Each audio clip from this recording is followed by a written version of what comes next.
sharp till 9:30, but at 9:30 I'll hang on in case anybody wants to have the chats afterwards as well. So it's hashtag TeachMeet CESI if you're using the socials, but of course you'll be concentrating on what's going on here. I have a pack of cards here, and on that pack of cards there's the name of all the lovely people who have volunteered to speak with us. But just hang on, I'll get my I'm screen sharing, but I'm not getting onto my next slide. What am I doing wrong? Anybody?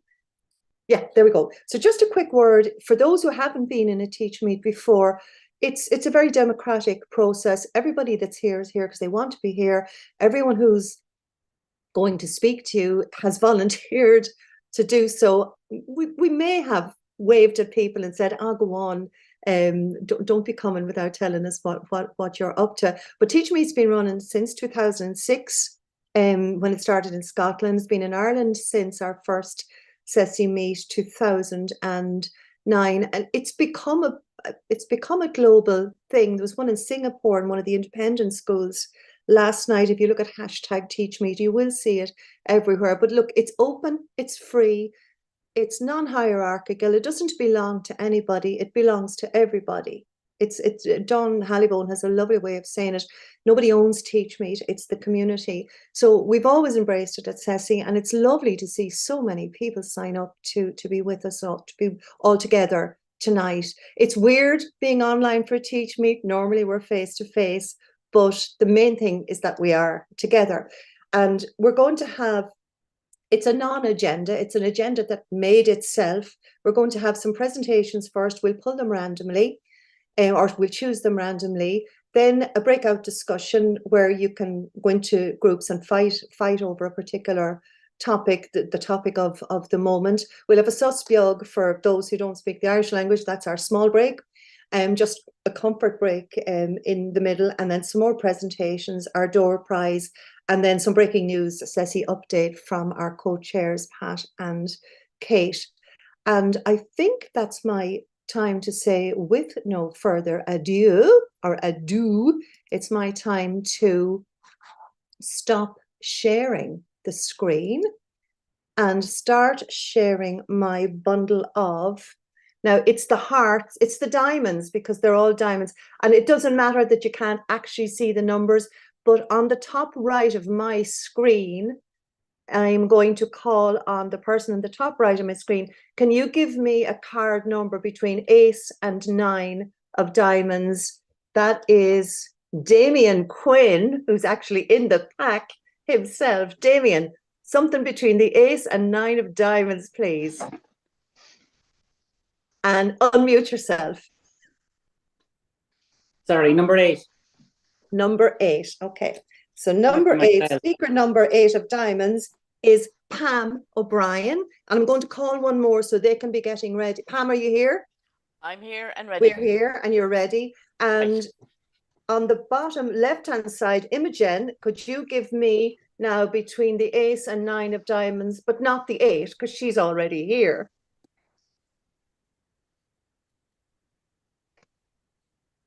Imogen, because she's on the bottom left-hand side of my screen. No, I'm not getting it. Okay, Danny Nicholson, can you tell me a number between the ace and 9 of diamonds? I'll go with the ace. You go with the ace. Let's see who is the ace of diamonds. Neil Butler will be after Pam. So there are first 2 speakers, Pam O'Brien, followed by Neil Butler. Pam, a loose 7 minutes, somewhere there, 6 to 7, and I will shout at you or knock on the screen when the time is up, anytime you wish. Perfect. Tell me who you are first. Yeah. So can everyone see my screen? Yes. Okay, perfect. So my name is Pam O'Brien. I think most people here probably know me. I am a lecturer in the Technological University of the Shannon, and I'm currently working on an SFI project. So that's what I'm going to talk to you about tonight. I'm also EU Code Week Ambassador, convener of the ICT and Education Conference, and a few other hats. But anyway, tonight I'm here to talk about our SFI Discover Programme project. And Mags, feel free to tell me to, finish up at any stage. I could talk about this forever, but I could also talk about it in 2 minutes. So we were delighted to get, myself and my colleague Natasha Kiley were delighted to get SFI funding last year under the 22 Discover Programme awards. And our project is it's co-funded by Science Foundation Ireland and the Department of Education. I've just realised I didn't put the Department of Education logo on there, so my sincere apologies for that. So I am working on this project with my colleague Natasha Kiley. So I'm the principal investigator on the project, and two of the researchers on the project are my colleagues Natasha Kiley and Aileen O'Mara. So we're working with primary schools, and our project, sorry, I forgot to tell you, the project is exploring the Sustainable Development Goals through coding. So that's the title of the project. And we're working with primarily 5th and 6th class in primary school. So I suppose we went in with a particular project, and it has still stayed that way, but we have changed it a little bit as we've gone. So we're looking at the Sustainable Development Goals, and we talked to them a little bit about the Sustainable Development Goals. And then we're looking at some technologies. And the two technologies that we've chosen are MakeCode Arcade for making games and the Microbit for making applications. So we've been running this project since June. We have gotten through about 560 students at the moment. It has been a little bit manic, but one of the major successes of the project is that we bring all those students. So we've had 560 students on campus with us on the Thurles campus, where we have the ICT and Education Conference, for a 2.5-hour visit. It's an introduction to the Sustainable Development Goals. We do an escape box activity. We give them a campus tour. And actually, this has been the real winner for them, because for a lot of these children, they never get inside a third level institution. So for them to be in a lecture theatre, to be in a tutorial room, to be in a computer lab, we can take them to the sports lab, we take them into the conference centre, and they just get a sense of what being in a college is like. And actually, I was in with the group today. We had them in last Friday, and I went in on a follow-up visit to their school today, and they were just buzzing still about just the excitement of actually being in college. And actually, one of them said, we went into one of our tutorial rooms, and one of the girls said to me, and she said it again today, that the rooms are very American. So it's interesting when, I suppose, we're so used to being in college settings, and we're in and out of those places, but we don't think of the impact that it has on our students and our potential students down the line. So one of the things we've changed about the project is, we had said that we would bring them in at the end, but then for various reasons, we decided that we'd bring some students in for a campus visit in June, and the feedback from teachers, from the kids themselves, was just really positive. So we just felt that maybe we should make that central to everything. So that is kind of their kickoff point for the project. And then we do a follow-up. So we do school visits, and in those we do arcade and microbit workshops. And so in 2 local schools today, I did 5 workshops with 5th class boys and girls, and it was manic, but actually the levels of engagement that I'm seeing, I've never seen the like of it. I don't know, there's something different this year. I don't know if people who are doing computer science with primary schools are seeing that, but I'm definitely seeing a difference, because we've been working with primary schools for a very long time. And there's just something different. There's a bit of a seed change, I think. Maybe I'm reading something into it that isn't there. I'm not sure, but I definitely see something different in it. We also produce some teacher resources, so I'm going to show you some of those in a few minutes there. So some slide decks and some videos. So this is kind of, I suppose, the project in itself is the students and the teachers come in, they do a campus visit, they get a couple of workshops. We go out to the schools and we do some follow-up workshops with them. And then we have these resources for them as well. So this is just one sample. So this is looking at life on land, and we're looking at so species animators and species counters. So when the A button is pressed, you animate a duck. So you show the icon here on the microbit, and then you drop the duck down, and then you can do that a couple of times. This one here is MakeCode Arcade Workshop. So it's creating a game based on SDG 14, which is life below water. And the game is to collect plastic in the ocean. So that's, I suppose, a little bit of a sense of what it is that we do. So I'm just going to stop sharing for a second, because when you're sharing, you actually don't really see anything that is going on. So what I'm going to do, I probably have about 2 minutes left, Mags, is that correct? Perfect. So I'm just going to share my screen again, because I just want to show you this one here, which is life underwater, and I'll show you the game that goes with this as well. So if I just slideshow, sorry now.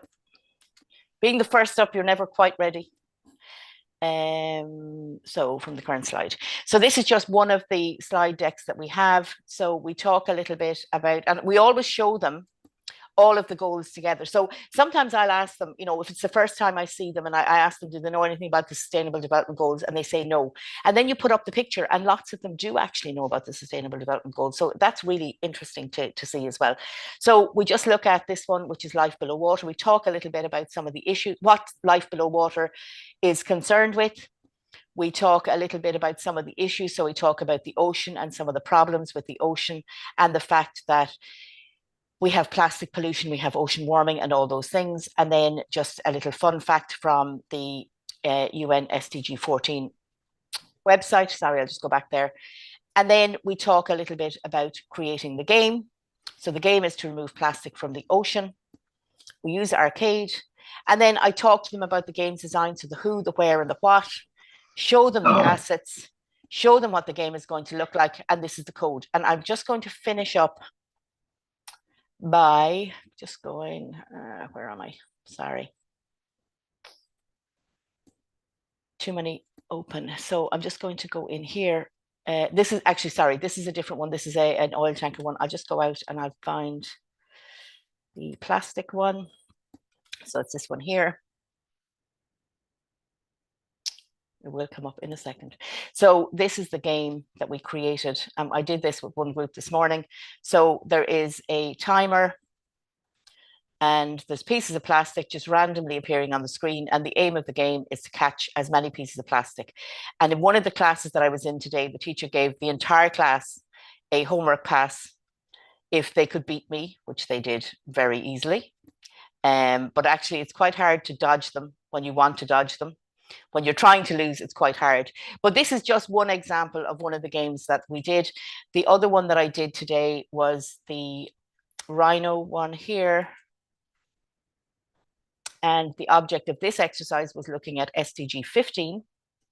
I'll just launch it in full screen. And again, you're just trying to find the rhinos. Now, you're not trying to kill them this time. So there's the rhino, and then you have to go find other ones.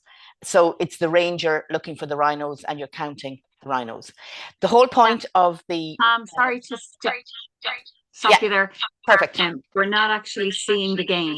Oh, sorry. Damn it. Sorry. If you give us 30 seconds of the game, Pam, because you're in the time. Can you see it there? Yes. Okay, sorry. My apologies. So you're just going to find the rhino, and then when you see him, he disappears, and you have to go find another one, and he's there, and I'm done. Sorry about that. Lovely. Well done. Apologies. Well done. Well done. Okay. And maybe we'll use the emojis for the clapping and cheering and all of the other things. Now, I don't know. I don't think Neil Butler is in the house yet. Actually, very nicely, the list of attendees is in alphabetical order. So no, Neil is not here yet. So John Hegarty, could you give me a number between 2, 3, 4, 5, 6, 7, and 9? 6. 6. Okay, so if Irene Stone was ready, can you hear me? We can. Are you ready to go, Yeah. Irene? Yeah, I'll go. Sure. Nice. As ready as ever. Right, this is a self-timing, self-sorting group. I think I can go do my ironing or something. Okay, so I'm gonna share my screen. Can you see this? Uh-huh. Yeah. Okay, so while you're having a read of that and wondering what's going on, I'm Irene Stone. I'm currently working with the IJA Teacher Support Service, but I'm here with my teacher hat on. I'm seconded from St. Mark's Community School in Tala. So yeah, at the moment I support teachers of computer science, but I am a maths and computer science teacher.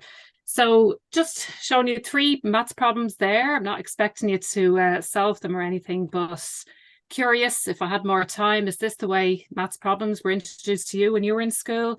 You know, while I absolutely adore maths, I find those questions fairly boring. And when I look back to my days in school, I guess I didn't really understand what the questions were asking me, but I could do them. I couldn't visualize what was going on, but yeah, no problem.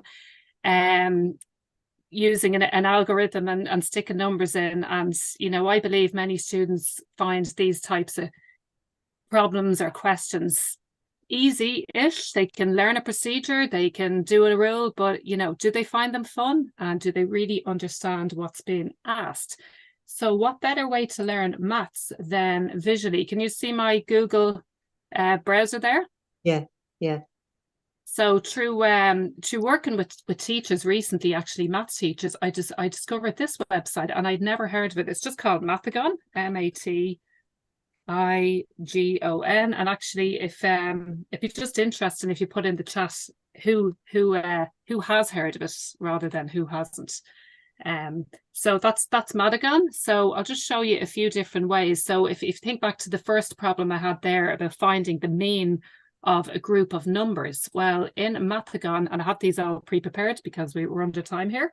Under numbers, we have these they're like little cube blocks, and visually we can put in these blocks. There's the numbers 2, 6, 10, 8 and 4. And rather than asking students, how do I find the mean of those numbers, you could use the blocks and say, well, what happens if we level the cubes? So if I level the cubes, and I'll try and do this live, hopefully you will see that we will get the mean of the numbers. I hope this will work.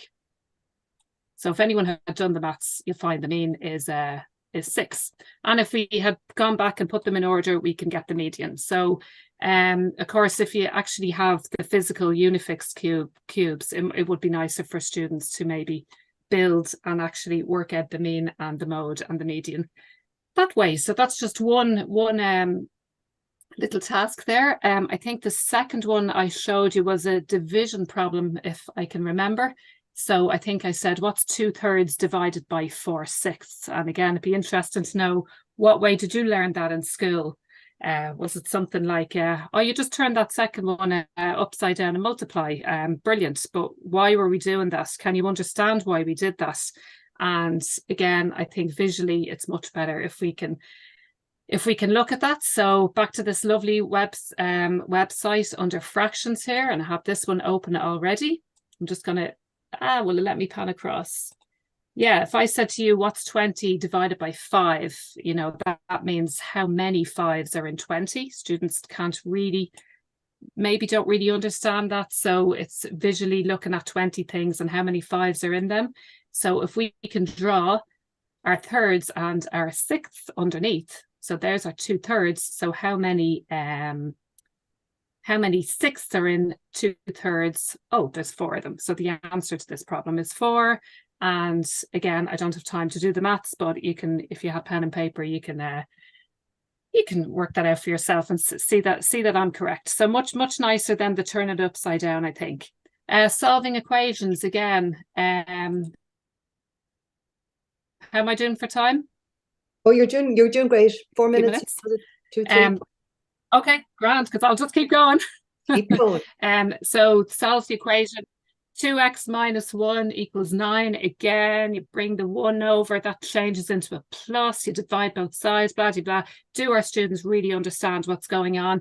And a lot of, if there's maths, I'm sure there's maths teachers here will be aware of the whole balancing scales, and I've often brought in a physical scales into class, but this is lovely here. So you can just drag the blocks in, you can create your equation.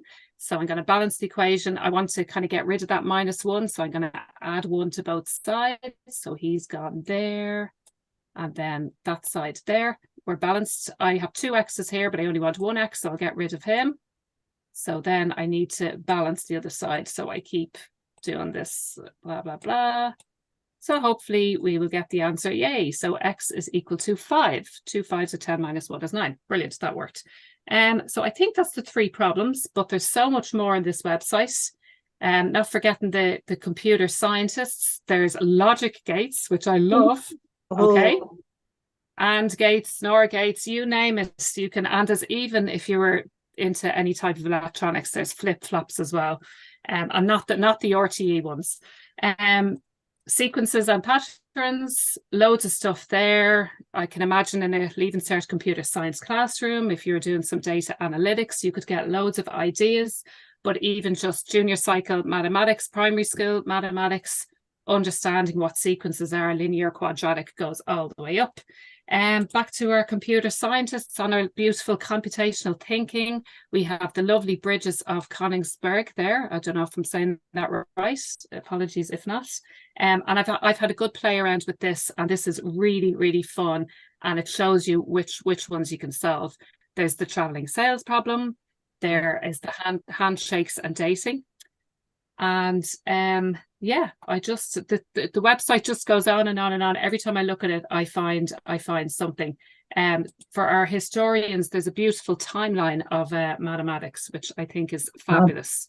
Yeah. You could have so much learning, and Turing for our computer scientists and our mathematicians.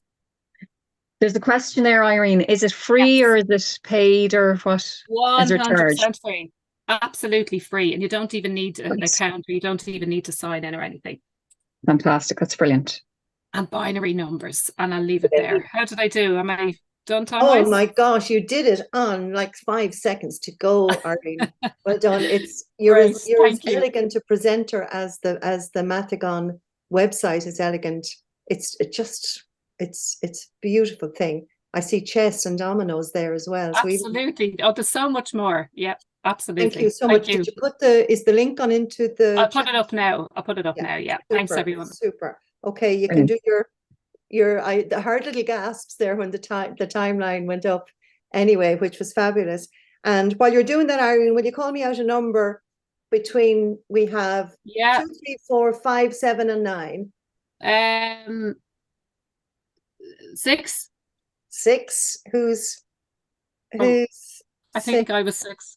No, that was the only number I didn't say, Irene. Okay. 2, 3, 4, 5, 7 and 9. Sorry, 9. Okay, so 9 is Tony Riley. We'll hold on for Neil until later on. We'll do 2 more, and then we'll do our breakout, if that's okay with everyone. We're on a roll now. So Tony Riley, Kiwi, living in Cavan, but don't expect him to shout for the rugby because he's a soccer player. Yeah, exactly. You shouldn't have brought the rugby up anyway. Hi, everybody. Can you hear me okay? Yeah, all good. And tell me if you can see the screen that I'm sharing. Yeah. Lovely. Yeah, good stuff. Okay, I try not to bore you too much with this stuff. I'm going to go through what's been going on in the primary curriculum development in the last few years and possibly what's going to happen in the future. I just want to make sure that everybody understands I've now, my secondment's over with the NCCA and I'm back in Lacken and Cavan teaching again, which is great. So these views and what I pulled out of this document are purely my own, just to highlight a few bits and pieces that might be relevant to this group. So I'm looking at the primary curriculum framework and a few bits here, just the vision. So views the teachers as committed, skillful and agentic professionals.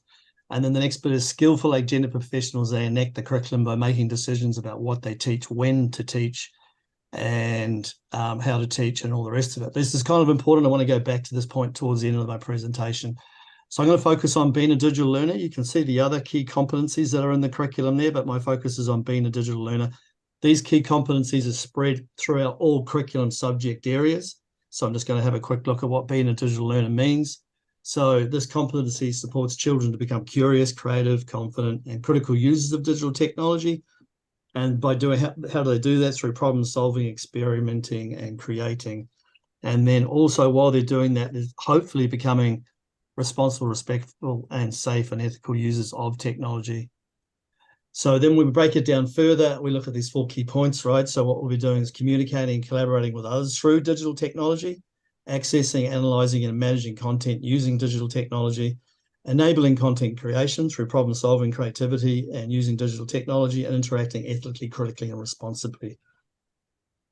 So then it's broken down into curriculum areas. So we have language as the curriculum area, science, technology, STEM as a curriculum area, well-being as a curriculum area, arts education as a curriculum area, and social and environmental education.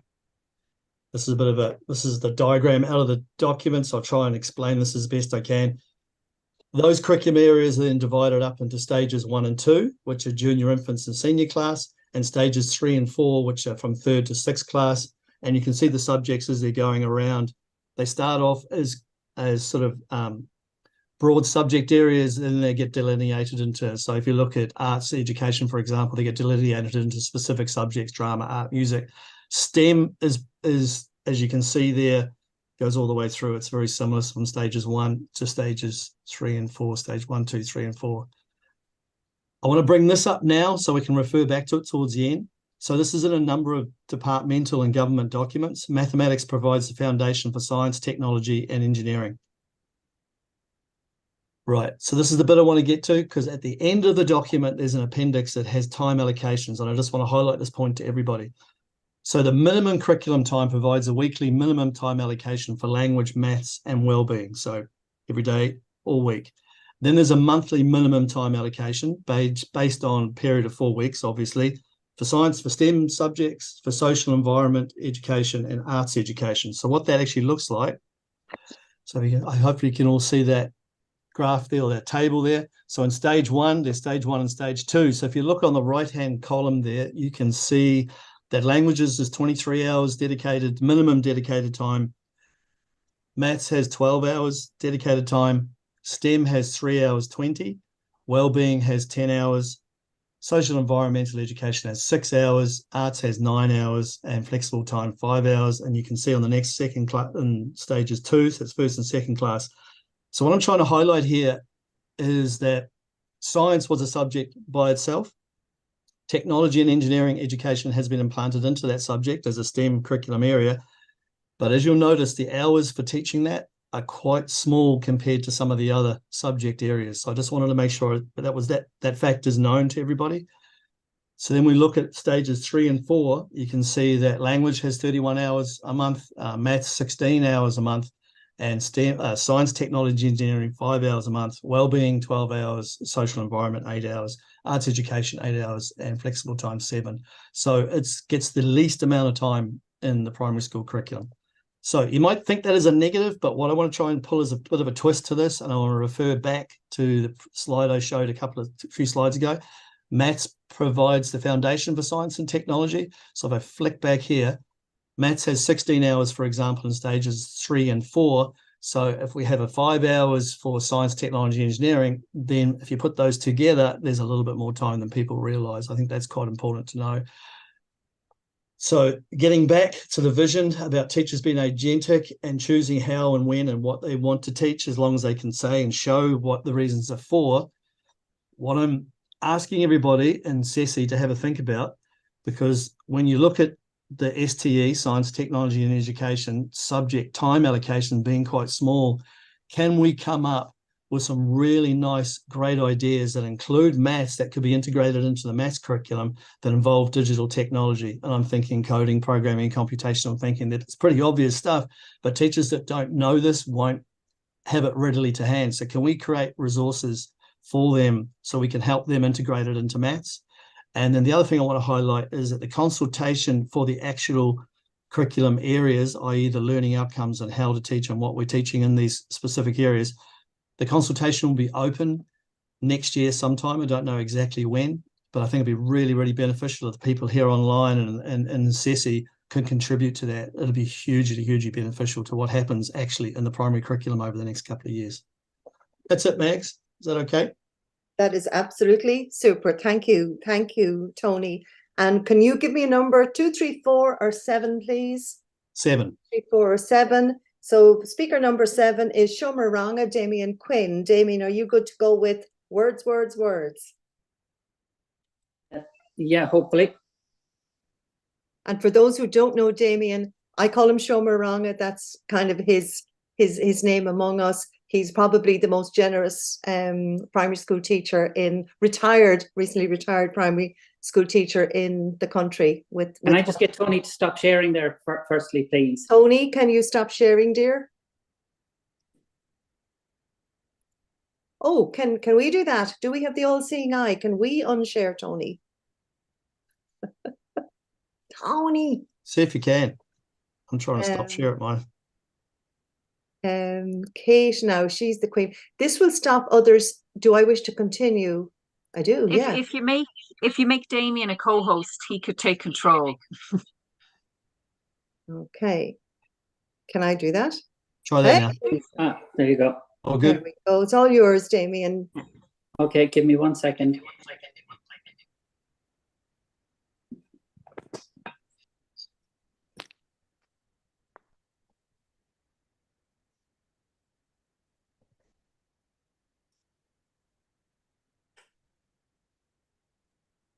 And just while he's getting that ready, if people could, if they are speaking, share their Twitter handle. I know a lot of us probably haven't been on Twitter as much as we used to. There was a time when the Twitter machine will be flying at this time.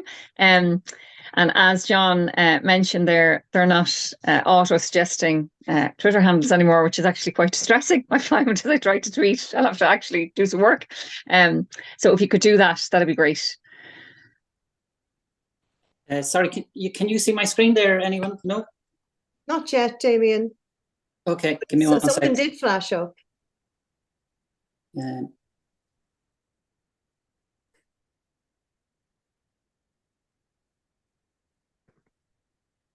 Yeah, while Damien's getting ready as well, we're at an interesting state with handles and hashtags.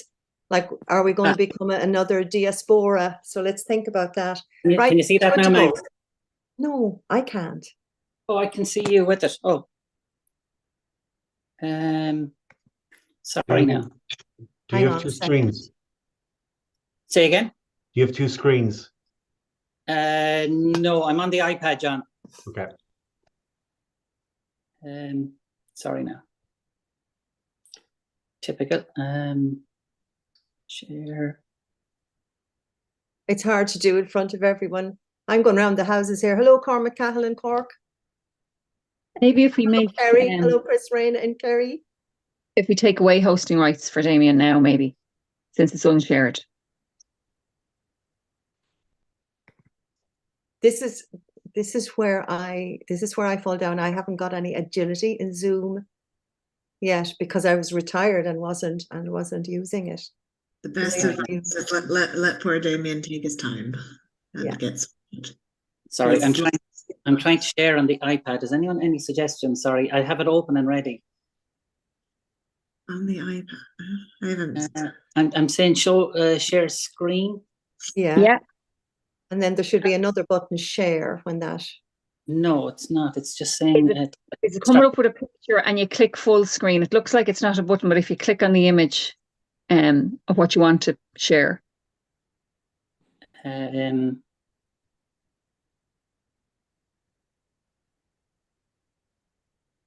We could do swapsies and you can email it. Really sorry now. No, don't. Okay.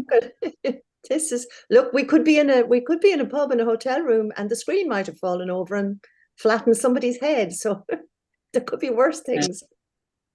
Don't be giving me PTSD, folks, with things not working at CESI meets. Yeah. Share screen. Okay, Tara. Thank you. Tara, who has given us the prize from Clever Goal, is saying good night and to put the winner in contact with her. I'll do that, Tara, later on. Thank you. Thanks so much. Sorry, I couldn't stay later. Yeah. Thanks for sponsoring as well.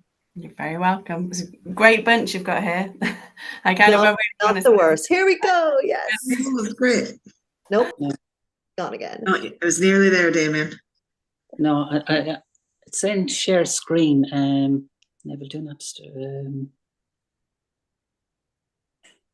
I was thinking this would be a great demonstration for student teachers to show experienced teachers having the same problems that they have. So now we've got a whirligig saying you're on the Zoom, stop broadcast, screen broadcast. Yeah. Oh, you're sharing screen. It's getting better each time. There we go now. Yeah.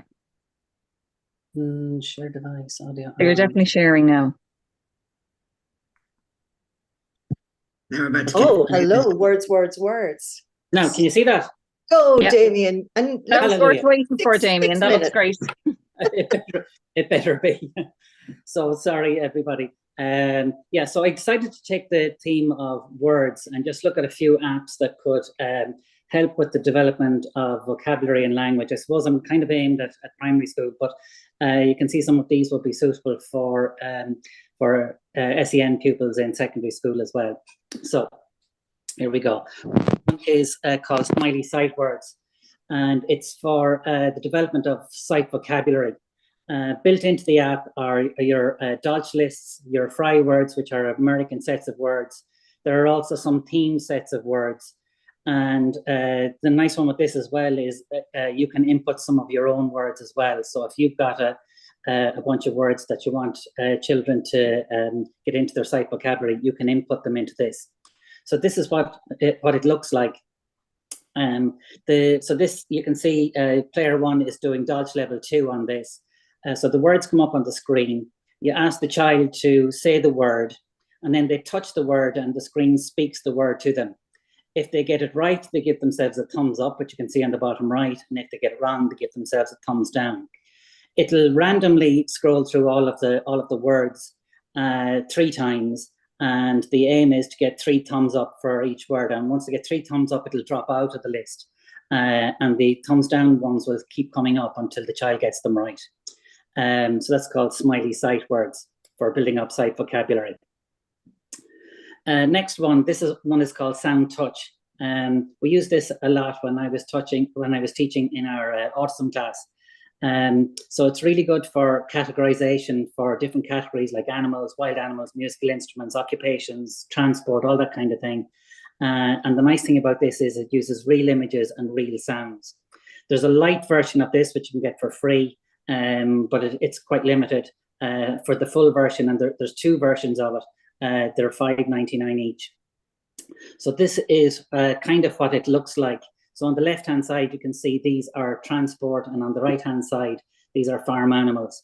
So what you can do if you're working with the child with these, you can press one of them and you'll hear the sound of that object, and you can ask the child, what is that one? Or you can say to the child, touch on the bicycle or touch on the cow or whatever. Now, the interesting thing with this as well is that, for example, the cow, if the child touches it 3 different times, you get 3 different pictures of cows, so that they're not only associating a cow with a picture of a black and white animal, that a cow could also be brown and white or mostly brown or whatever it is. So it's real pictures and real sounds as well. So that one is called sound touch. The next one, this is called Word Book. This is one I use personally a lot. It's a dictionary and thesaurus. And what I use it for a lot is for doing crosswords. There are a good few of these on the App Store, and this is the icon that you're looking for, that red box with the white swirl in it. And this is kind of what it looks like. So on the left-hand side, along the bottom there, you'll see the search screen. So if you click on search and you put in the word that you're looking for an explanation for, on the left-hand side, that's what will come up. Then along the top, you can see there's a THES button there. That's your thesaurus. So in the middle one there, that's what will come up if you hit on your thesaurus, and you get all the words that mean the same thing as it. And then on the right-hand side is if you're using it for crosswords, you can put in letters that you have for your crosswords, and it'll come up with suggestions of words. And you can see an anagram button there as well. If you put in all the words, all the letters that you have for a word, and it'll come up with different anagrams for that word as well. So that one is called Word Book. There's a question there, Damien. Are they only for iOS, or can they be for other operating systems? I was only looking at iOS, to be honest with you. I'm an Apple person, so I only really looked at iOS. I know some of them are, but I wouldn't be sure whether all of them are. The next one, this is just a fun game. It's called Pop Words. And again, it's good really for development of spelling and vocabulary. This is free. This is what it looks like. So on the left-hand screen there, you've got different options. You can play classic, you can play practice, or you can play puzzle. You can just play it as a game, or you can play against the clock. So you're racing yourself against the clock, see how many words you can get, for example, in 1 minute. So the way you do it is you start with any letter, you touch another letter either under it, above it, to the left or to the right, or diagonally.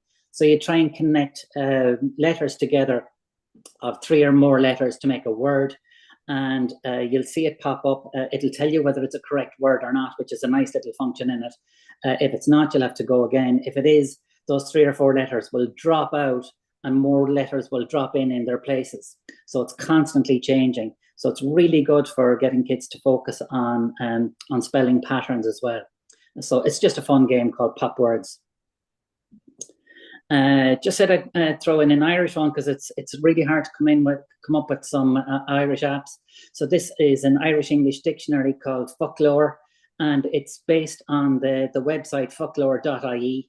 So it's just it's also free. It's just handy to have one if you've got mobile devices. This is kind of what it looks like. So on the left-hand side, if you put in the word provision, you'll get the word in underneath it. And if you click on provision, it'll give you extra information about the word. It'll also give you the word in different contexts, so that there may be a different kind of a word for a different context within a phrase or a sentence. So that's the Folklore app. This one is nice. I like this one. It's called Texting Story. So it's for creating SMS conversations. Secondary or primary could use this. And the nice thing with this is you can save it as a video. I've used this when teaching a novel for getting different characters in the novel to text each other that night after something has happened. And the kids always got a kick out of this, particularly if you're doing a historical novel when they wouldn't have had mobile devices. Or an interesting one used with this as well is I got 2 different characters from 2 different novels to text each other about something. Hi, Damien. Okay, I'm nearly there. Go for it. This is what the video looks like if you save it as a video. Oh.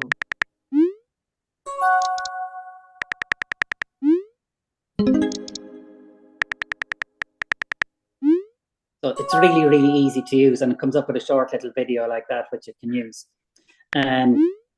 This one is called WordPack. It's for creating word clouds.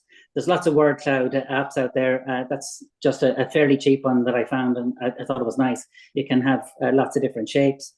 And this is my last one, Mags, really quick. Most people usually associate GarageBand with music, but actually I've used it a lot for spoken word and for creating podcasts. So what you can do is when you're scrolling along, this is what you're looking for. You're looking for the audio recorder section of GarageBand. And when you hit on audio recorder, this is the interface you come up with. It's a really handy one. You can use a plug-in mic is probably better because the sound is going straight into your iPad. You can save it as an MP3. You can export it to your Dropbox to use somewhere else. You can bring it into other programs. So, for example, if you want to bring it into Audacity for further editing or for adding in intros or outros or things like that. But it's a really intuitive, really easy one to use. Nice one. So that's more or less it. And there's where you can get me. Thank you. And I think most people know where to find you anyway. And I'm just explaining to Danny, Nick, Shomaranga is classroom. In Irish, it's a word we all know in our hearts. Okay, so can I get the screen back from you, Damien? Because it's breakout. It's breakout time. And I want to just do a very. Are you back again, is it? Yeah, I'm back on here now.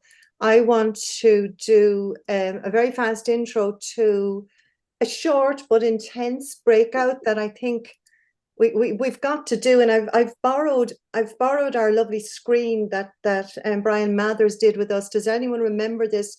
March 2020.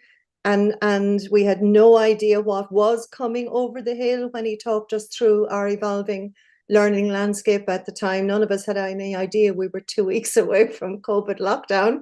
But maybe could we go for say 7 to 10 minutes of breakout, go in with your small group, and the questions I would like to pose, because we can see the ChatGPT sun over the coming over the horizon there, is how do I get this thing to move on again? Mags. I have the chat thing in front of where I should. There we go. This came to me the other day. I was reading the Verge article about at least somebody's coming up with something to tell us when AI generated content is coming. And I was looking at AI being word of the year, and I love one dictionary put hallucinate of the word of the year. I didn't know that's what they were using for the weirdness that comes with AI, and we'll have someone talking about AI either. But if you go into your groups, Kate's going to put us into breakout groups, and just for a few minutes, your hopes and fears and concerns, or your good, your bad, your ugly, just shake the tree and see what comes out of us all about what we think is coming over the hill with AI. for education. And I have put a link there, which I think I can. Yeah, there we go. So there's I'll put that link in the chat. There's a set of slides there, and if you just fire in a few words of what you come up with for your group, just fire it into your slide. So I will stop sharing. AI, good, bad, ugly. Kate, will you send us to our little cells? I will, and I'm just going to do a bit of housekeeping while Mags pops the link to those slides in the chat. That we're just a reminder that we're live streaming from this main room, so we're going to pop you into randomly, automated breakout rooms, but you do have the opportunity to come back and to join the main room or to join other rooms. We're not locking any of that down, but just a reminder to anyone, the conversation in the main room will continue to be streamed. Just don't go to the pub yet. Exactly. So just for those niceties. So I'm gonna go off and do that now for 2 seconds. And I'm going to put a clock on it. It's 10 to 9. So I'll call us back by 9, and we have our last 4 speakers then. I'm sorry, 2 of which we'll put the nano presentations together. So we have Danny, Stephen, Chris, and Shane and Helen as 2 nanos when we come back after the break. Do we go now, Kate, or am I? Just sorting it out, Mags, don't worry. Yes, I see them.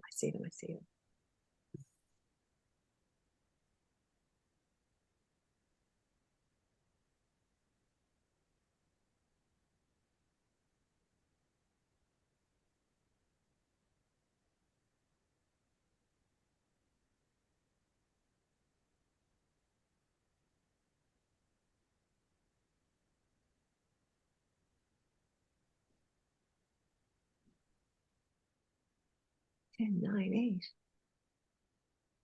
7, 6, 5, 4, 3, 2, 1.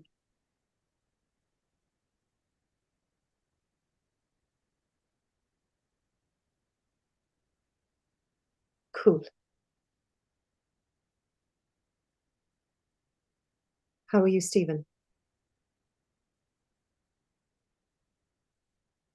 I think we're okay to talk. We're now. okay to have it. We are streaming, but we're okay to have a chat.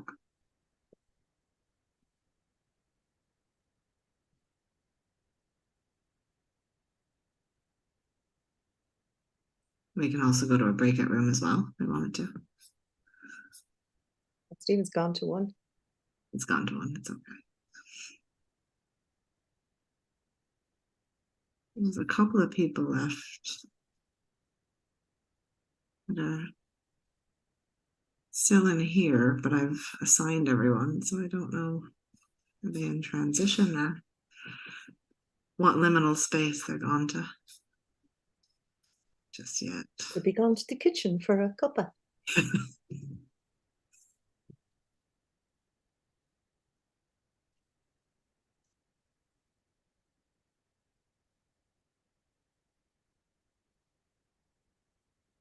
Are you okay for the prize draw?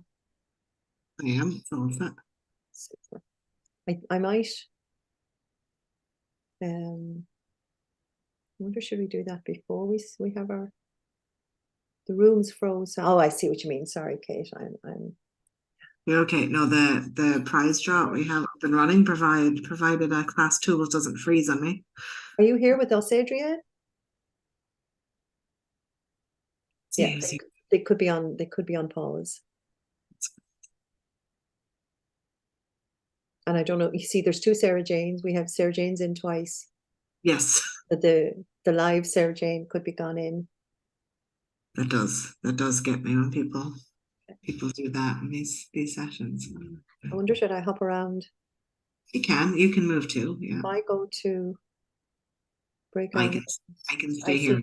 Danny, Julie, and Chris. I'll just hop in there for a minute. Room 1. Okay, bye.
What kind of time are we at, Max? Are you muted? Sorry. What sort of a warning can we give them? You know, that 59-second thing.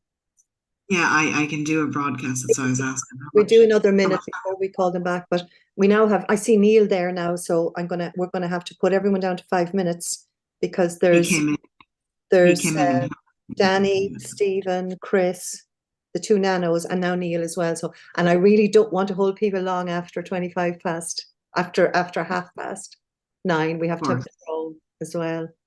So, but it's bubbling away. It's bubbling away inside. So will I tell them about? I'll tell Maybe them will you do about the 59? Will you do the minute, the warning now? Because as we said, people could talk about this forever for Ireland.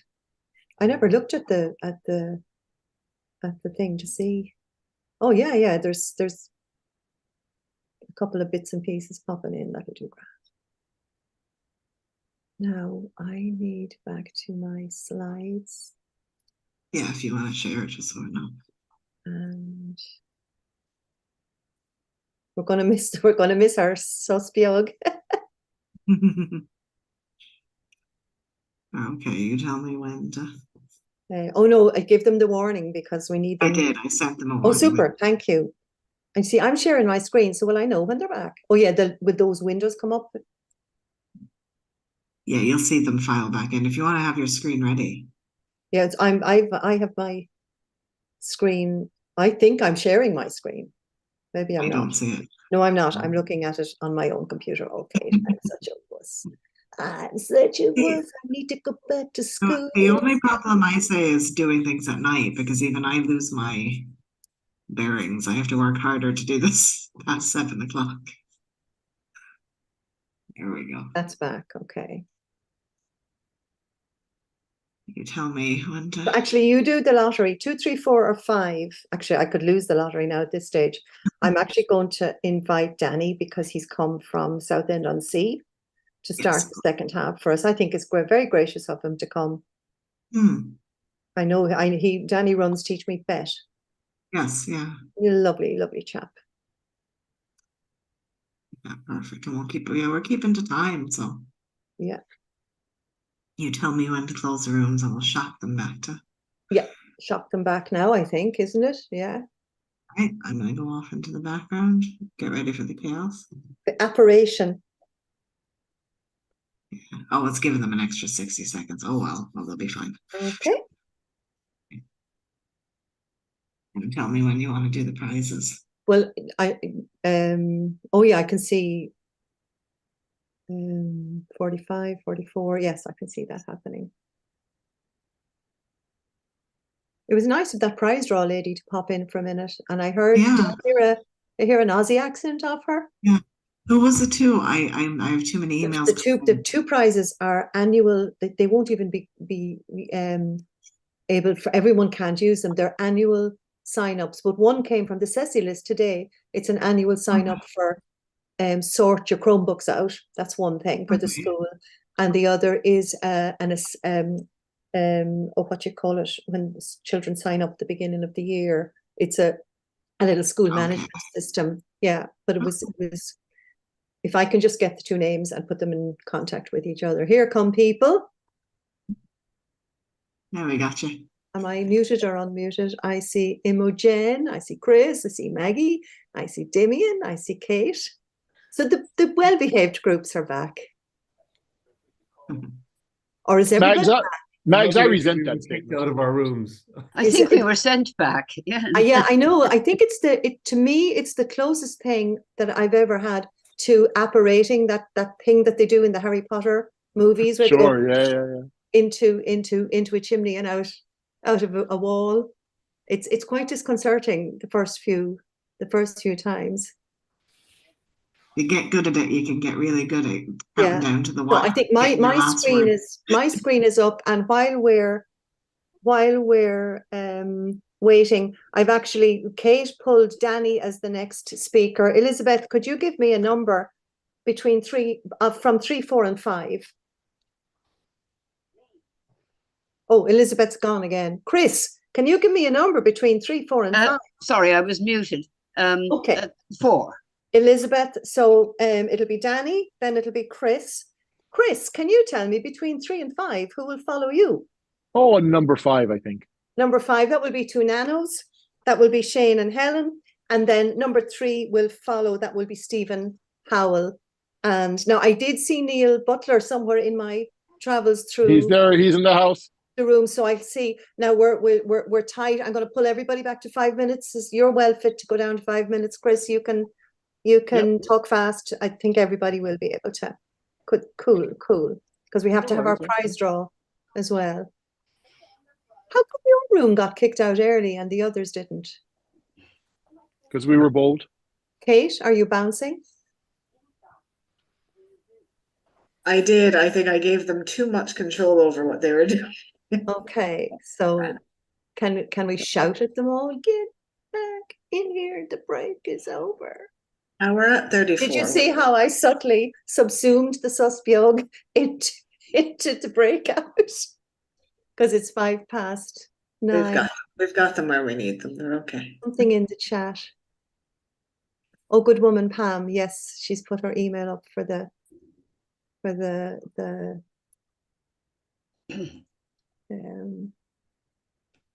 well, actually, what I'll do is I'll reverse the order of Danny and Chris because I'm the queen and I can do that.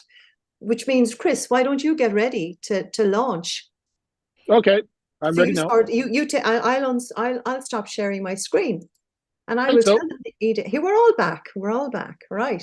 So, folks, we did the draw. We did the draw. I don't know if everybody heard it or not. And then I reversed it because Chris was ready. So the afternoon or after the break lineup right now is Chris, Danny, followed by the 2 nanos, followed by Stephen, and Neil Butler's now in the house. So Neil, if you're still okay to talk to us, you can. We're going to pull everybody down to 5 minutes for the micros and 2 minutes each for the nanos, and we're going to start accelerating now. So Chris, you ready to go? I'm ready to go. Okay, go for it. Very good. So Danny, you'll be up next. Is everybody back in? Yes, I think so. They won't be able to say no if they're not. Yeah. So, well, Chris is ready, Danny's ready, so the boat can launch. Go for it, Chris. Right, so. All right, so go. So I'll share my screen here. Can everybody see that? If that is okay. I don't know. Give me a thumbs up if you can see that. Yeah, it's all good. Excellent. Thank you very much. Marvelous. Wonderful. Go for it. 5 minutes starting now. Yep. So hitting start on my own timer. So very quickly, I'm just going to jump into, because I've been doing a lot of it quite recently, is 3D modeling. So if you have not come across it before, if you have come across it, you'll be bored because you'll know exactly what I'm talking about. So there is a 3D modeling bit of software that is entirely web-based and is owned by Autodesk, which makes AutoCAD, and they are one of the top 3D modeling software companies on the planet. But they have an educational version that is entirely free of charge and has a back end, which, if you can see my screen, this is the back end. And quickly, I'll just actually, I will show you so you can have classrooms. So, oops. Oh yeah, not what I meant to do. Sorry. So you can go to classes. So as you can see, I have a number of classrooms here for various things that I've been doing. So you can set up your classrooms, set up your students, and kind of look at what they're doing and give them tasks and stuff like that to do. So it's I will show you kind of how it works relatively quickly.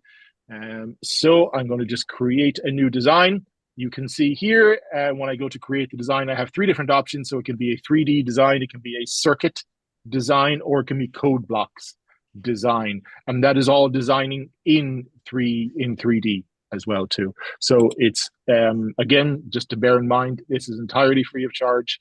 It has a back-end classroom thing, and I find it really, really good. It's very challenging. Just the 3D aspect of it. Many students, certainly in primary, are not used to, shall we say, thinking in 3D. And even the physicality of doing something in 3D, as in using a computer to do that, can be quite challenging. I just did it. The last classes I had were for Science Week, Monday and Tuesday of this week, in the Lexicon in Dublin. And one of the more challenging things I found was they're all students. We gave them all laptops, but we had to give them mice as well too. And I'll be honest, I know I feel like such an old fella saying this, but realistically, the mouse was nearly more challenging than the work that they were actually doing. They just didn't have the physicality and the common usage of the mouse. But anyway, so very quickly, I'm not going to go through the keyboard commands or things like that, but this is your work plane. I don't know how well 3D is going to translate over Zoom, but let's hope it does. So there is the work plane. I can drag and put various 3D objects around.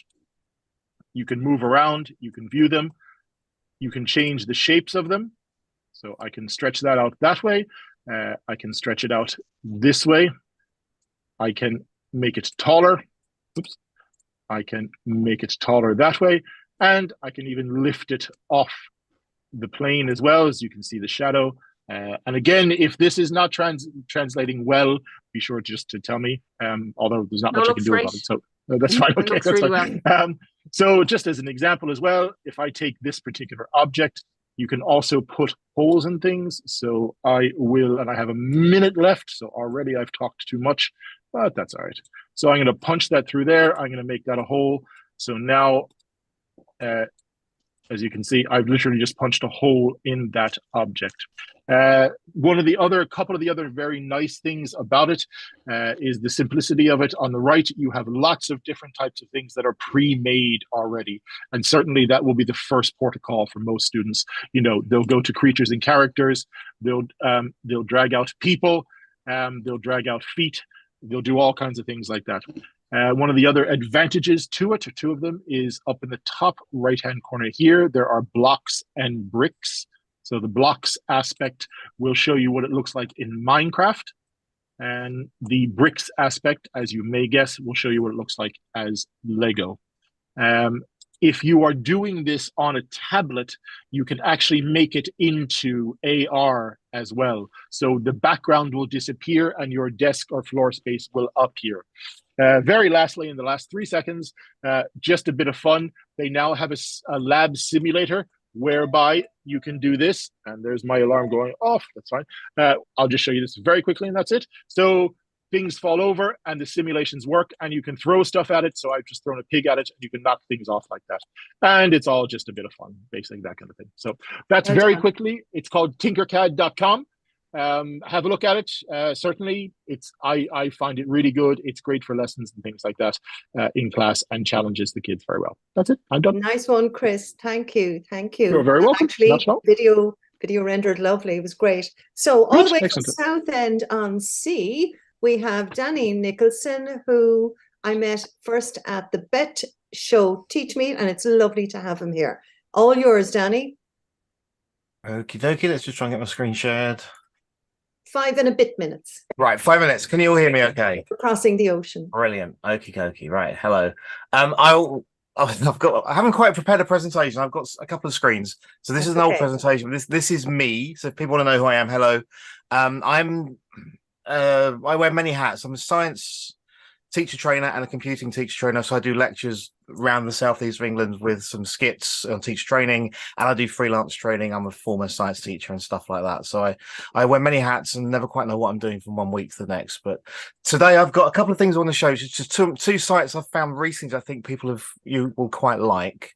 They're both free. One is Classroom Screen, which is good for teachers that want to use their interactive whiteboards but are getting bored with the fact that Smart and Promethean and all these guys never seem to really agree on what you can use and who can use it, and I'm just getting a bit fed up with all of them, to be honest. So Classroom Screen, I'll put this into the chat if I can find the chat. There we go. Ping. Move that one over there. It's free, so you can click on try for free and just get into it. If you want to log in, you can set a free login up. You don't have to pay. You just have a way of saving things you've done. I'm going to do one I prepared earlier. So here's my Inquisitive Llama. Down the bottom here, you can change the background if you want to, so you can choose different screens. And it's just basically a way of having something that you can have on your interactive whiteboard, or just your screen if you're not interactive. And you've got a lot of different widgets down here, which are things that teachers like to use or might like to use. So I could have wanted to set my own timer up, and I give myself a 5-minute timer and just have that running in the corner over here and set that playing. There we go.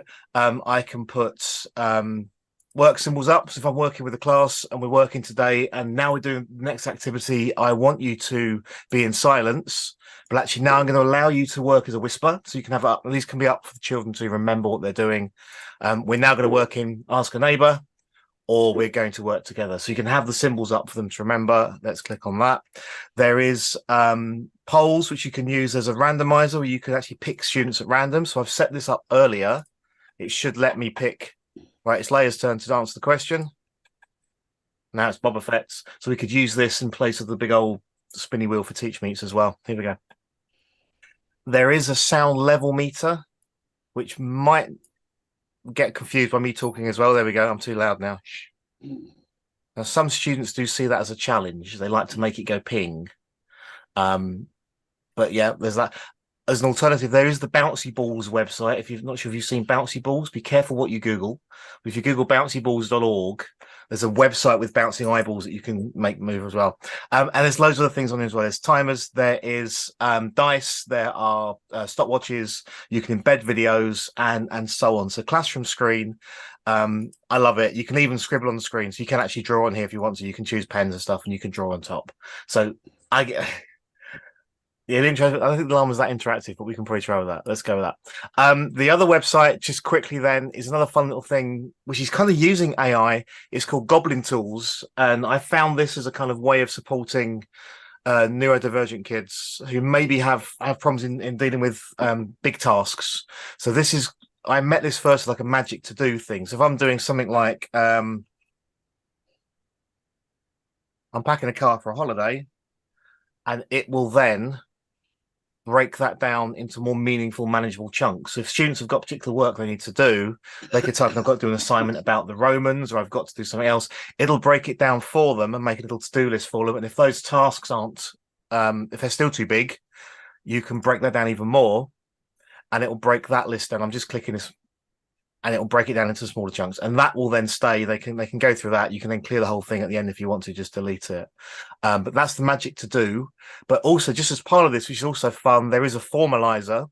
So if you find you trouble getting the right tone for an email, you can write in your email here, and it'll make it more professional, or it'll make it more polite or less snarky. I do find that's a problem with some things I write sometimes.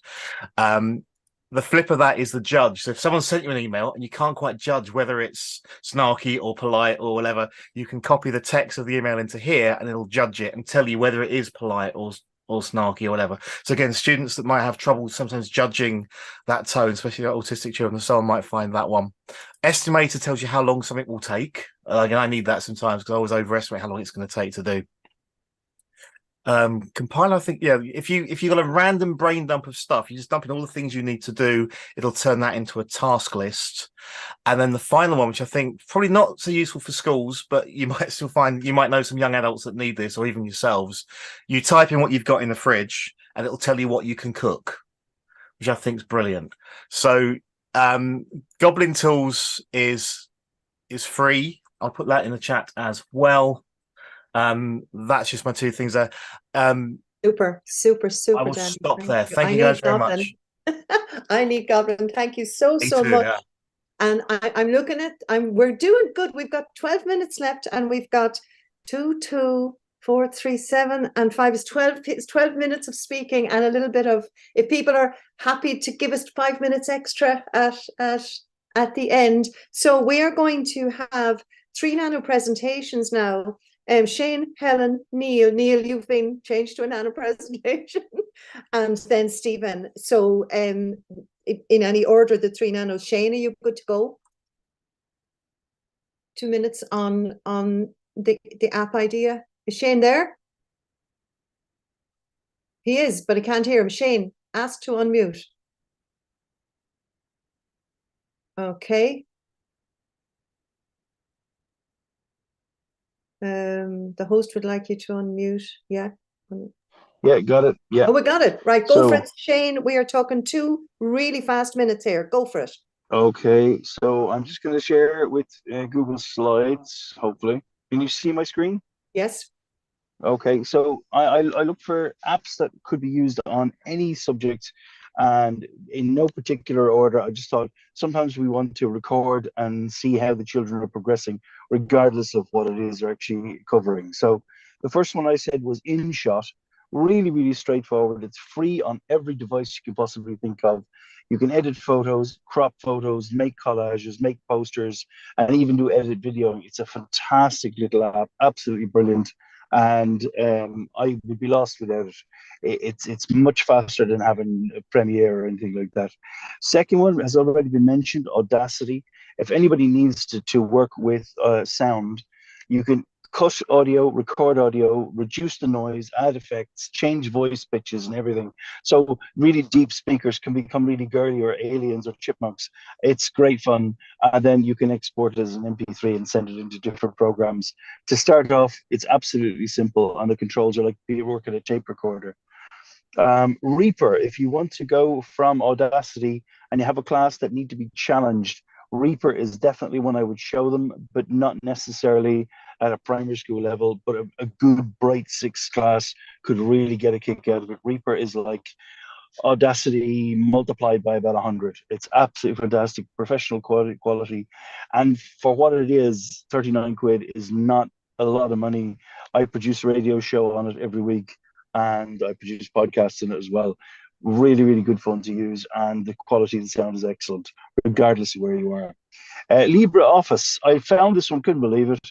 Yep, Office, free, no strings attached, that's all it is. They don't look like Microsoft Office, but they are in essence, and the learning Shane, curve is, yep. Shane, that's literally 2 minutes, but I've just put the link to the I have to be brutal now. I've just put the link to the Google Doc into the chat with an invitation for people to add more, because that was your original idea, was to get for us to gather up our greatest hits. So between all the other apps we've had tonight, can people add them in? And I'm going to be really brutal and say thank you, Shane, and roll us on to Helen if Helen's ready to go. Thanks, Shane, and thank you for pulling over safely in your car to talk to us. No bother. Okay, good evening, everyone. I have my timer going, following Chris here.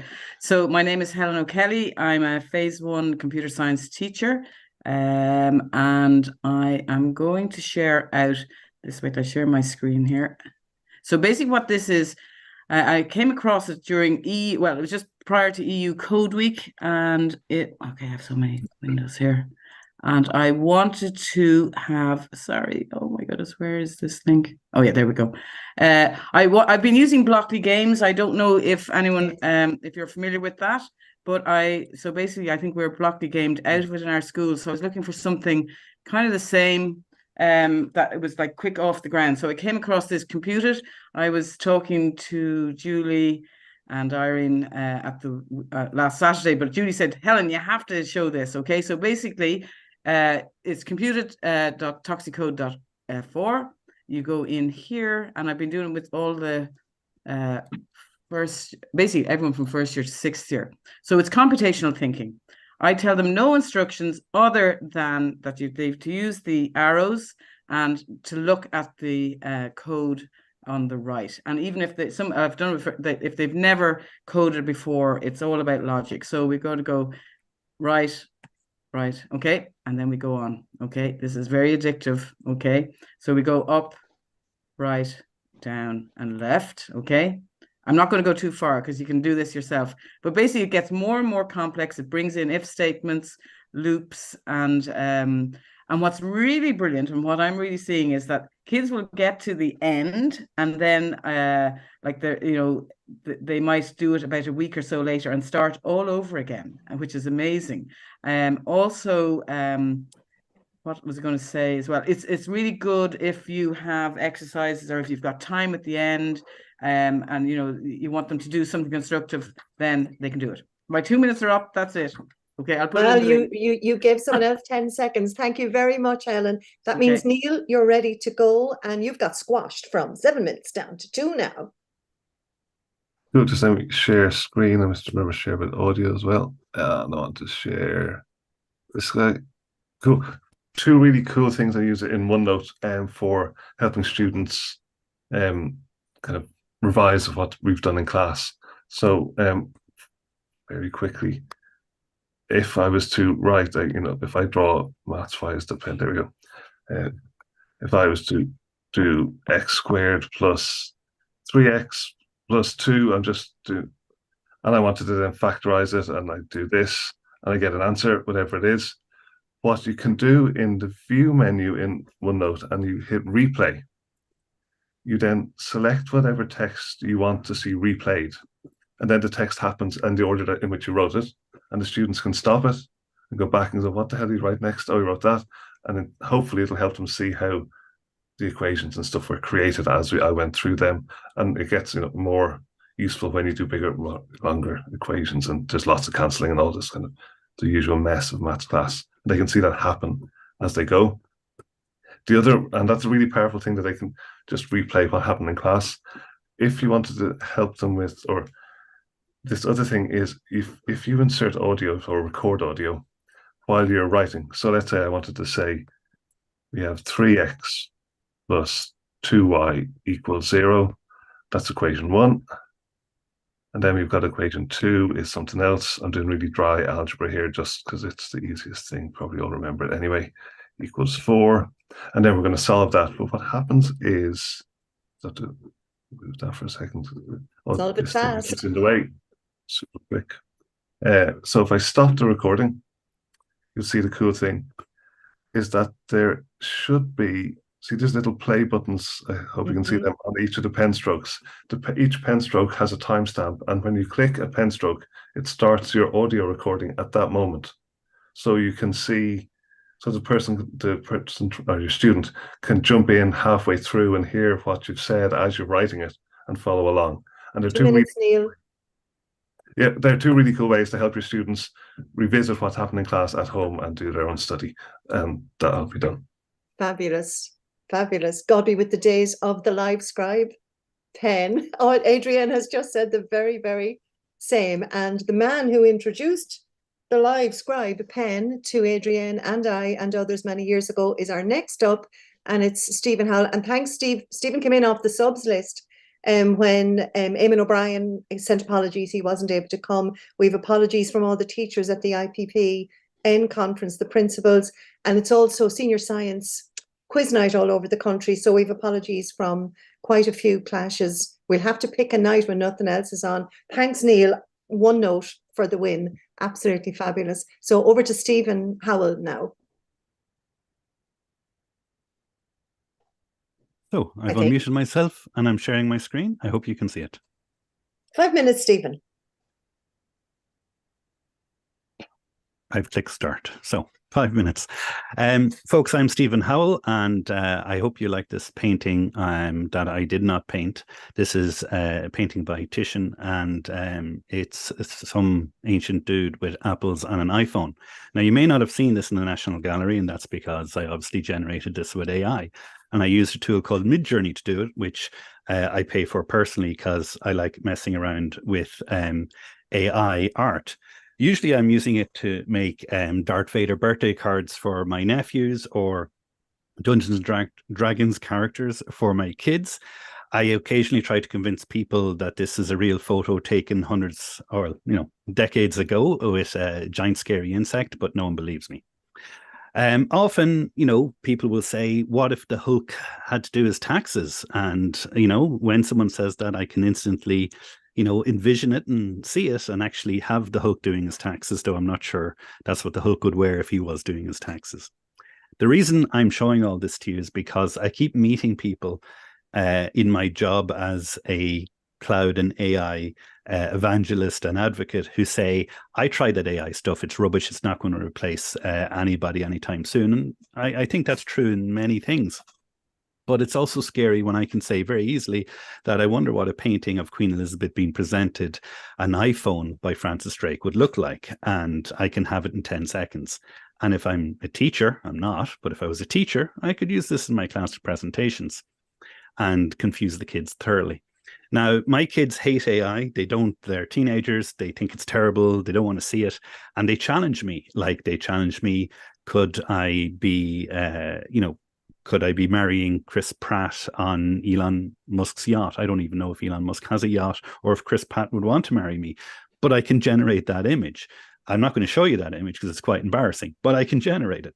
And that's the amazing thing, is that the only restrictions that an educator might have is how they formulate the prompt to get the image they want. So here's some Irish images from the 1860s. They obviously didn't happen. I made them up, but I can keep tweaking those till they do what I want. Now, why am I showing you all these things? Well, for me, this is fun. Okay, in one thing, I like generating what Studio Ghibli, if they made a pirate queen, Maeve the Pirate Queen, would look like, or what if the Muppets did The Last Supper.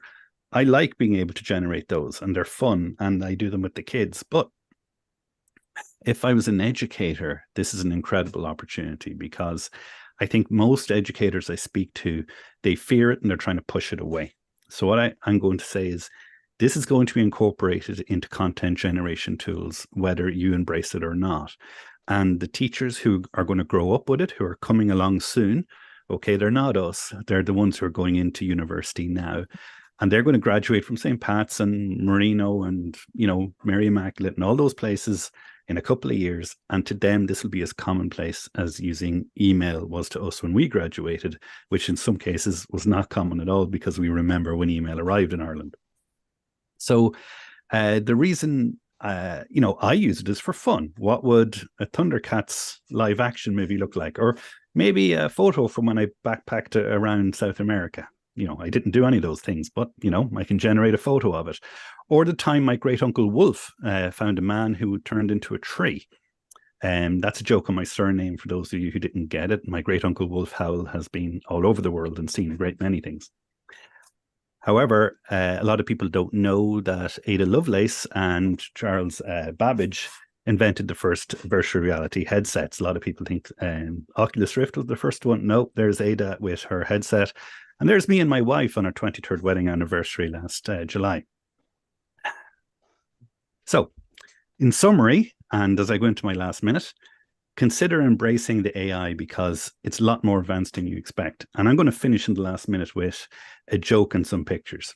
So I went to visit my mum there the other day, and she had just gotten a new dog. And I said, where's the new dog? And she said, oh, he's off. He went down to the village to get the newspaper.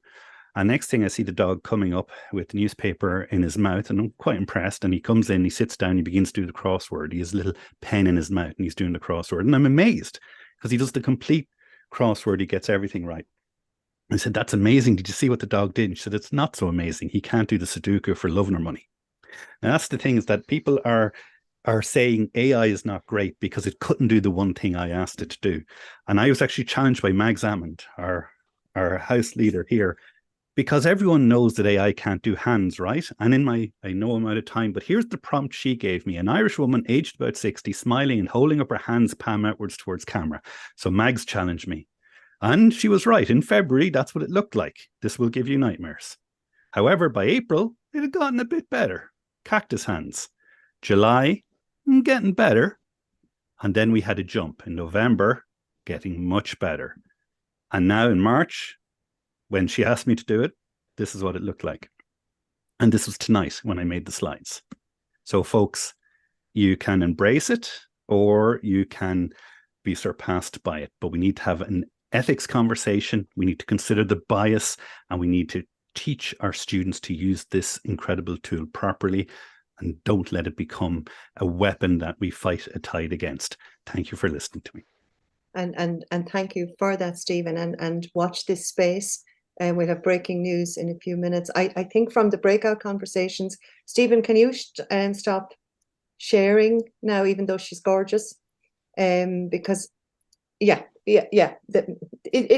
is a huge conversation we're going to have to to build around. Now there are two things to do. Oh, thank you all speakers, especially the self-timing speakers. You're all fantastic. We have a prize draw because 2 companies have given us a year's subscription each for their products. I'm going to call those up now in a minute, and I think Kate has a way to do. Here we go. So it kind of has to be someone who is here tonight, and I'm going to write them down and put them in. This is for Clever Go. And Clever Go came as a prize today because they saw the conversation about the Chromebooks on the CESI list. So it's a Chromebook manager license for a year. And Tara was here earlier. And Kate, when does that? Did you spin it? Open it. Spins. There we go. Oh yeah, we're looking for the tiny little thing. So the winner is Leanne Griffin. Leanne Griffin. I saw Leanne here earlier. Leanne is definitely in maths anyway. And the name down is a subscription for it's one of the school admittance management tools as well. So if you go again, Kate. Yeah. And I will marry Leanne's details with Clever Go, and the next one is going to random name picker.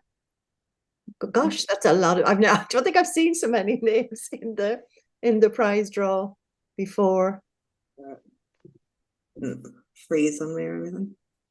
Okay. Can't be Leanne again, but. Colin Ryan. Okay, so I'm taking that down again. And thank you both. Thank you to both Name Down and Clever Go for supporting us. It's great to have our vendors support. And the last most important thing of the night is a little bit of breaking news from our co-chairs. We have co-chairs Pat Seaver and Kate Malloy. I'm going to stand back and let them just bring us up to date on CESICon and what they're planning for it.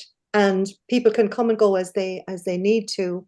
Now, I'm just going to say thank you and sit back. Well, I do too much talking, so I'm going to stand back and let Kate do all the talking tonight. Thank you. Yes, he usually gets me off the hook and does the talking. Well, folks, listen, if you have to go ahead, we understand it's a long evening, but it's great to see everyone. It's fantastic. So we won't keep you too long. We just wanted to flag that we do have a save the date on our conference. It's March 2nd in Galway again. We're at Atlantic Technological University. We're hoping to compact everything into one day. We know that travel costs and travel time and all home responsibilities can be difficult for everyone to juggle, and especially on a Saturday. So March 2nd, ATU in Galway City. And what we're going to be doing in the coming days, when we all have a chance to put things together, is sending out not a call for proposals as traditional, an expression of interest, because we're trying to respond to the feedback year on year, and we're seeing the event kind of change and become more iterative and responsive to the community's needs. And we know this is a lovely, lovely community. So we're hoping to run some perhaps longer form sessions within the day somewhere to get stuck in, to relax, to do some learning, and to maybe settle in a bit more. So we are picking out speakers and some interesting other active learning sessions, much like TeachMeet, but all of that will be released and formally announced in due course. So mark the date, keep an eye on the list, keep an eye on the socials. We'll be sending out our expression of interest soon. And I suppose from Pat and myself, we really thank you for the support, because it's great to see people on a chilly November evening like this. And we had people watching on YouTube Live as well. So it's fantastic. Give yourselves a round of applause, I think. Brilliant use of your time. I agree, Shane. And we'll let folks go. You're welcome to go, or you're welcome to come and stay and chat. Stephen, Howell and Chris Reina both raised their hands. Is that correct? No, Chris definitely did, I think. I did. Just a quick one. I'm delighted to hear Ceci's going to be back in ATU. I'm not sure how